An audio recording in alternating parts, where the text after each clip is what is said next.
We mentioned, of course, that there was the president out there doing a little bit of campaigning yesterday, although they didn't call it a campaign speech. So that brings us to what we're talking about, which we do on Fridays, is the plays to win. Alan Kelly, CEO, founder of the Playmaker systems, as we discuss the periodic table of elements for politicking, if you will, joining us.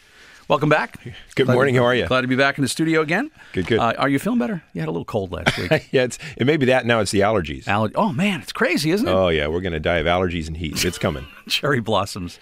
They'll be the death of us all. Oh, all right. They're gorgeous, though. So this week you're writing about a couple things, one of which is something, there's no particular mystery to the mechanics of the recently released 17-minute campaign documentary. That's one word, right? In the way you're writing it, campaign documentary. Yes, that's right. It is. I mean, some people are calling it a movie. So the White House or the campaign calls it a documentary, and some people are calling it a commercial. But you made a reference earlier on to propaganda. I mean, it is. It just depends on which shade of gray you're into in propaganda, from white to gray to black. Sure. You know, it may be more white than black, no pun intended in all this, but I mean, it is propaganda. Right. And it is absolutely for those purposes. And it's paid for by the campaign, so Absolutely. That means that. By the way, documentaries do take a position most of the time. It's not like documentaries are done just to sort of just show you both sides. A lot of times they are done to advocate a position. Back in the old days, that wasn't always. But I mean, even Harvest of Shame, right? Wasn't that one of the famous ones, Edward R. Murrow? Yeah. That was really to say, look at how we are exploiting some of those people in our country. But point is, though, that in the campaign, whatever it is being used, and it's out there, and people are watching it.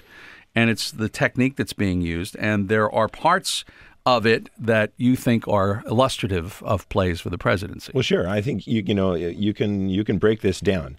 You know, I was listening to you earlier. You're talking about David Brooks in the New York Times, and his editorial this morning talks about Obama being cagey, saying could he be cagey? Could he possibly be cagey? Well, of course he could be cagey. And we listened to the Major Garrett is talking about National Journal, and he's talking also about the everybody's trying to figure out. You know, there's an obsession for understanding motive more than information. Mm-hmm. And so, it brings us to this point. We have to have a reliable, a clear and reasonably simple system by which we can understand motive or strategy. That's what I talk about. That's what I teach. And you can take that system and you can break it down, in this case, I think, into four fairly recognizable elements. Mm-hmm. There are four influence strategies. For fun, we call them plays. Okay. The first one, we can go through them. The first is what we call a ping. The second is a filter. The third is a surrogate. And the fourth is a recast. Okay. So let's talk about the first one of these. This is an economy right now that can't find the bottom of bad news. 10 years of saving completely gone, vanished, poof. Watching the Dow Industrial Average has been like watching the heart monitor on a critically ill patient.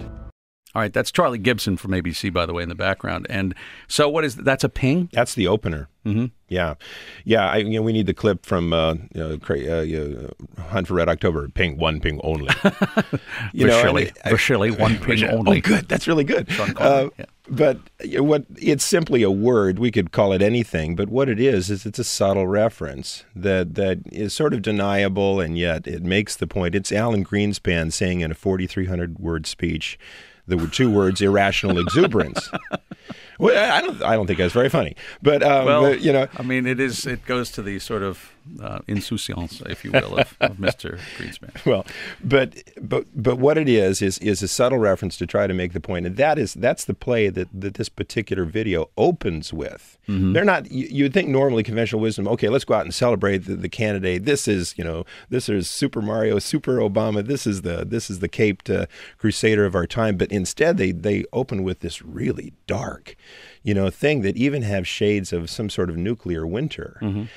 And so, in my view, the play is a ping. It's a subtle reference, and the real takeaway you're supposed to get from this is, psst, W did it. Mm-hmm. Hey, psst, the way we started this thing was in chaos, and psst, it wasn't us. W did it. And I think that's a very audacious way to start this thing, and that's where they're going to go. That's the beginning of their narrative. All right. So we move on to something else entirely. If you closed all these car dealerships and you killed all these auto parts suppliers, people have no earthly idea what would have happened not only to the economy but to our self-image. Okay, Alan Kelly with us. You call him the mother of all proxies, Bill Clinton. Yeah. So what is this play? Is this also a ping, or is this something else? Well, it is a play, but I think what's more important here is the player. Any good focal player of any, whether it's a sales meeting or whether it's a marketing situation or whether it's politics, you have sort of an original player. We call him a focal player, and that person, of course, is Obama. Well, he has somebody carrying the water.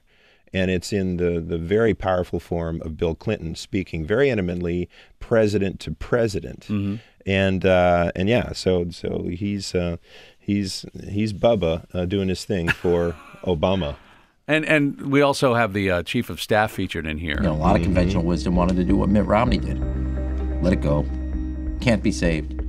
Why put good money after bad? Now, one would assume that it's important to put Mitt Romney's name in there because this is, after all, something to help reelect the president. That's right. Is that a call-out? Good. Yes, it is. It's a veiled call-out. It's a bit more subtle. Mm-hmm. I mean, all of these things are like, you can tune them up and tune them down. They all have there's a whole bank of radio dials behind every single play that you can use to nuance. Just in fact, like what you're sitting in front of. It's very impressive. It is, I know. It's more impressive than the person behind it. But it's sort of like with a curveball and a slider, it could be a slurve. I mean, it's sort of like it's in between the two of them. I guess there are ways of looking at these different plays. But it was, I thought, interesting that there's Mitt Romney's name being used as the example of those who would oppose what the president had to do because of the economy going into the tank unless he acted. Any good campaign of influence, whether it's an instant of influence or a full-fledged campaign, always has a couple of elements. It's not just simply there to position a focal player. It is there also to reposition it and to deposition a competitive element. Equally, it's not just there to say agreeable things, but it's there to create some element of friction. We call this notion of fit and friction. Well, and that's one of the reasons that this piece is so good. It's so comprehensive because they're positioning Obama. They're lightly, somewhat subtly, in a veiled way, depositioning Romney. They're saying things that are very agreeable in the form of recovery and the regaining of the American spirit, but they're also talking about very frictional elements like some sort of nuclearly lost Detroit. As far as depositioning or repositioning, I mean, explain that a little bit with Mitt Romney. Are they actually taking him, or are they just positioning him and saying what he is, and maybe preemptively saying what he is? Although it sort of goes along with what the facts are. I mean, Mitt Romney opposed the bailout, and that's what the point of this particular cut was. So how is that, when you say depositioning, what does that mean? Well, is they're positioning him in a way that he would not want to be positioned. Okay. It's a gradation that we're always interested in trying to create categories by which we can have a standard and rational discussion about how all this stuff happens, because we don't have one. Mm-hmm. And so it goes from positioning to repositioning to depositioning. In other words, from fairly flowery and flowing and lovely and agreeable to not so. And it is designed to put the rival player at a specific disadvantage from which and a hole from which they have to dig out. Okay, Alan Kelly with us. It's Plays for the Presidency, and one of the themes of this documentary or movie or commercial, whatever you want to call it, is the president's action vis-a-vis Osama bin Laden, making the decision to go after him. We hear from the vice president. As he walked out the room, it dawned on me, he's all alone. This is his decision. If he was wrong, his presidency was done. Over. And added President Clinton for a dollop of presidential envy, as Alan writes. He took the harder and the more honorable path. When I saw what had happened, I thought to myself, I hope that's a call I would have made. Okay, so what is the play here? Get My Hanky is the play. I mean, the right music, the I'm violence. Crying about popcorn. It's beautiful. Yes. Well, the play is a recast, and it's very mid-spectrum, and it's simply where in this case, again, more surrogates. You got Clinton and you got Biden, stumping and speaking on behalf of Team Obama.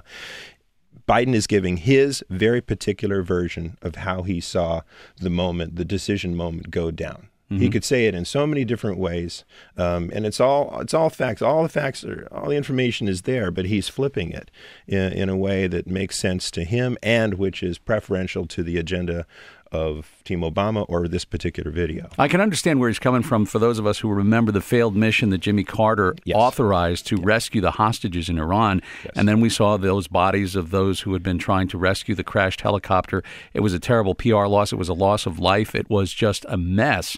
And obviously, because it failed, the Iranian hostages were still there. And that became, if not the defining moment, it became one of the biggest millstones around his neck for the campaign that Absolutely. year. So I can understand what he's saying.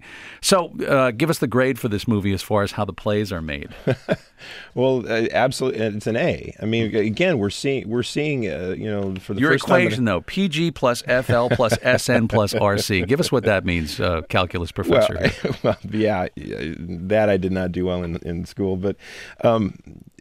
We're looking for different ways always to create to memorialize the chain reactions and the series and the sequences that happen in influence and strategy. And so each one of these plays has been given an acronym that hopefully is memorable. A ping is a PG, a recast is an RC, a screen is an SN, and so on and so forth. So very often when we're trying to illustrate these things in shorthand back in the classroom or at the Playmaker Bat Cave, we're do shorthand to say, okay, this, and this, and that helps. It's what fighter pilots call a brevity code.